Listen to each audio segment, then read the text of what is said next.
بسم اللہ الرحمن الرحیم. السلام علیکم ورحمۃ اللہ وبرکاتہ. ناظرین، واجد بابا اپنے ڈیجیٹل پلیٹ فارم واجد بابا آفیشیل کے ساتھ آپ کی خدمت میں حاضر ہے. ناظرین، آپ سے درخواست ہے کہ آپ میرے چینل کو سبسکرائب کریں، بیل بٹن کو آن کر دیں اور کمنٹس اپنے فیڈ بیک کے طور پہ لازمی دیا کریں. میرے فیس بک پیج واجد بابا کو بھی فالو کریں.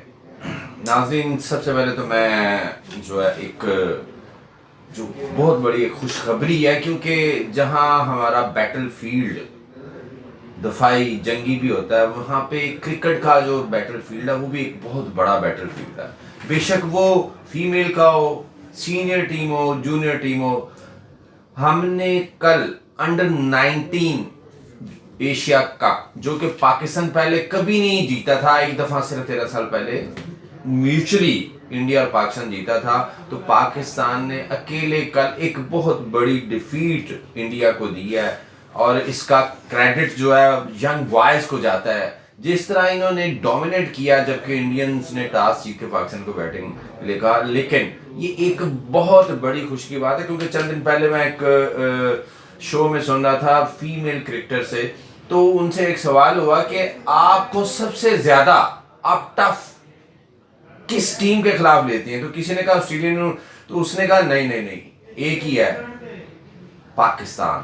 تو الحمدللہ یہ ایک بہت بڑی خوشی ہے، کیونکہ ماضی میں ابھی حال ہی میں پاکستان کی سینئر ٹیم انڈیا سے بری طرح ہاری تھی. لیکن یہ میں سمجھتا ہوں کہ یہ کچھ حد تک جو ہے بوائز نے جو ہے ایک خوشی کی لہر پاکستانیوں کو دی ہے. دوسری طرف ناظرین، اس وقت لاہور میں شدید سردی ہے اور دھند بھی بہت ہے، اور فوگ کے ساتھ سموگ بھی ہے. سموگ کی اگر بات کریں تو لاہور کا جو انڈیکس ہے اس وقت عالمی انڈیکس، اس میں لاہور جو ہے وہ 6 نمبر پہ آ گیا. اور لاہور کا اس وقت گو کہ سانس لینا محال ہے، اور جو فلو ہے، انفلوئنزا، وہ ہر طرف وائرس پھیل رہا ہے.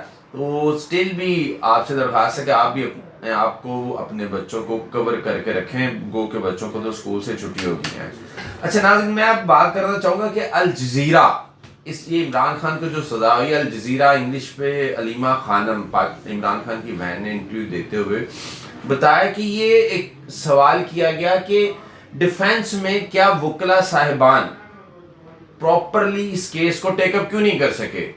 تو اور پروسیکیوشن نے بے بہا موقع بھی دیے. تو اس میں بات کرتے ہوئے انہوں نے کہا کہ یہاں پہ پروسیکیوشن یا ڈیفنس کا کوئی معاملہ یا کوئی مسئلہ نہیں، یہ صرف ایک ایگو کا مسئلہ ہے. یہ صرف ایک، کیونکہ جو ہار لیا گیا تھا وہ انڈر پرائس یا انڈر ویلیو تھا، تو وہ کس حد تک تھا، جبکہ ایف بی آر نے اس کو، جب اس کی پرائسنگ کروائی گئی تو ایف بی آر نے یہ بتایا کہ وہ جتنے کا ہار بیچا گیا ہے وہ اتنے کا ہی ہے. there is no difference، اس میں کوئی فرق نہیں ہے، کوئی ایسی بات نہیں ہے. لیکن بار بار اینکر نے علیمہ خانم سے یہ سوال کیا، اور پھر ایک سوال کیا کہ کیا آپ دیکھ رہی ہیں کہ عمران خان کبھی باہر نہیں آئے گا. تو علیمہ خانم نے کہا کہ جو صورتحال اس وقت پاکستان کے اندر بنی ہے کہ ایک ایگو چالی ہے. یہ پاکستان میں کوئی سیاسی جنگ نہیں لڑی جا رہی، یہ دو آپ کہہ لیں کہ عمران خان کے درمیان اور اسٹیبلشمنٹ کے درمیان ایک محاذ رہی، ایک جنگ ہے، ایک ایگو کا معاملہ ہے، جو کہ اس چیز کو پورا پاکستان کو ڈرین کر رہا ہے، ڈی ریل کر رہا ہے. اور ڈی ریل کرتے ہوئے یہاں تک کہ اب حالات و واقعات ایسے ہیں کہ لفافے کے اندر بند سزائیں جو ہیں وہ جیل کے اندر پہنچائی جاتی ہیں، اور جج صاحبان جو ہے وہ لے کے آتے ہیں. تو لیکن اس کے ساتھ اب جب یہ سزا ہے، تو سزا میں کل کے دن جو ہے وہ آہستہ آہستہ عوامی احتجاج، عوامی رسپانس آنا شروع ہو گیا ہے. کیونکہ عدالتیں اور عدلیہ کا نظام کسی بھی معاشرے میں انتہائی اہم رول پلے کرتے ہیں. وہ سزا بے شک عمران خان کو دی گئی ہے، لیکن جب ہم بات کرتے ہیں کہ at par every citizen of Pakistan کے پاس فیئر ٹرائل موجود، فیئر ٹرائل کا حق محفوظ ہے آرٹیکل کے آئین 10 اور 19 کے تحت. تو اس میں جب بات کی جاتی ہے کہ اگر اتنے بڑے لیڈر کو ایسی سزا دی جا رہی ہے تو عام پاکستانی کو کیا کس طرح ٹریٹ کیا جا رہا ہے. تو اس میں آہستہ آہستہ گلی کوچوں میں آوازیں آنا شروع ہو گئی ہیں. گو کہ یہ آوازیں اتنی اونچی نہیں ہیں کہ یہ عوام کی کونوں تک اور اکراس دا بارڈر چلی جائیں اور کوئی ایسا بیانیہ بنا لیں کہ عمران خان جلد رہا ہو جائے، لیکن سٹل بارش کا پہلا قطرہ جو ہے وہ شروع ہو گیا ہے، کیونکہ یہاں ماحول تو ایسے ہی بنا ہوا ہے کہ یا تو نہیں تو یا میں نہیں. اور یہ پتہ ہے کہ اگر کسی طرح بھی اس کو کوئی ریلیف دیا گیا یا کوئی معاملات ایسے کیے گئے جس میں عمران خان کو جیل سے باہر لایا گیا، تو اس میں صورتحال ایسی ہوگی کہ عمران خان تو پہلے ہی کہتا ہے کہ میں شہادت کی، ابھی جو ٹویٹ کیا ہے عمران خان نے اپنے ایکس پہ، تو یہ واضح کر دیا ہے کہ مجھے شہادت کی موت بھی جو ہے نا وہ میں قبول کرتا ہوں، لیکن اپنے مارکے سے اپنی جو حق کی آواز ہے میں اس سے پیچھے نہیں ہٹوں گا. یہ تو کیٹیگری کا ہے. اور اس کے علاوہ بات صرف اتنی سی ہے کہ اگر دیکھا جائے تو اس وقت یہ توشہ خانہ کا جو کیس ہے اس میں ایک لمبی فہرست اس سے پہلے چل رہی تھی، لیکن وہ سارے کیس ایک سائڈ پہ کر دی گئے اور عمران خان کو آ کے سزا سنا دی گئی ہے. تو عدلیہ کے نظام پہ، عدلیہ پہ، عدالتوں پہ کوسچن مارک اس لیے اٹھایا جا رہا ہے کیونکہ ونسٹن چرچل نے دوسری جنگ عظیم کے بعد اپنی کابینہ سے پوچھا کہ کیا ہمارے عوام کو انصاف ان کے ڈور سٹیپ پہ مہیا ہو رہا ہے، تو جواب ملا کہ جی.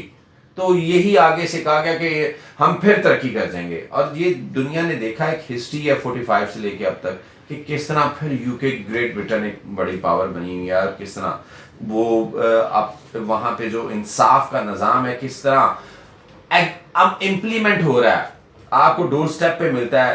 اب میں جاتے جاتے ایک اہم بات یہ کرنا چاہ رہا ہوں کہ انڈیا جو بونڈائی بیچ کے حوالے سے واقعہ ہوا ہے، Australian high commission, Australian police کی جو کمشنر ہے انہوں نے ایک بیان جاری کیا ہے کہ جو نوید کو ہم نے پکڑا تھا اس سے انویسٹیگیشن کے بعد یہ جو ایک بہت بڑا نیٹ ورک تھا اسے بریک کر دیا گیا، اور اس میں 4 مزید انڈین پکڑے گئے ہیں جن سے یہ پتا چلا ہے کہ آسٹریلیا کے اندر وہ کیا کرنے جا رہے تھے، اور ایک بہت بڑا جو ہے وہ دہشت گردی کا نیٹ ورک تھا.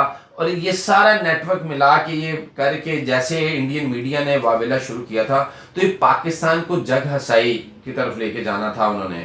لیکن اس وقت اس میں اب آسٹریلیا میں صورتحال ایسی ہے کہ انڈین دہشت گردوں کو جب انہوں نے یہ قابو کیا ہے تو اس میں مزید اب آگے آنے والے وقت میں جو ہے وہ پتہ چلے گا کہ کیا کیا بنتا ہے اور کیا ہوتا ہے، اور کس طرح جو پاکستان کے خلاف صورتحال بنائی گئی تھی کہ دہشت گردی وہاں کر کے، تو اس میں نیٹ ورک مزید بریک کیا جائے گا. ناظرین اپنا خیال رکھیے گا، اللہ نگہبان.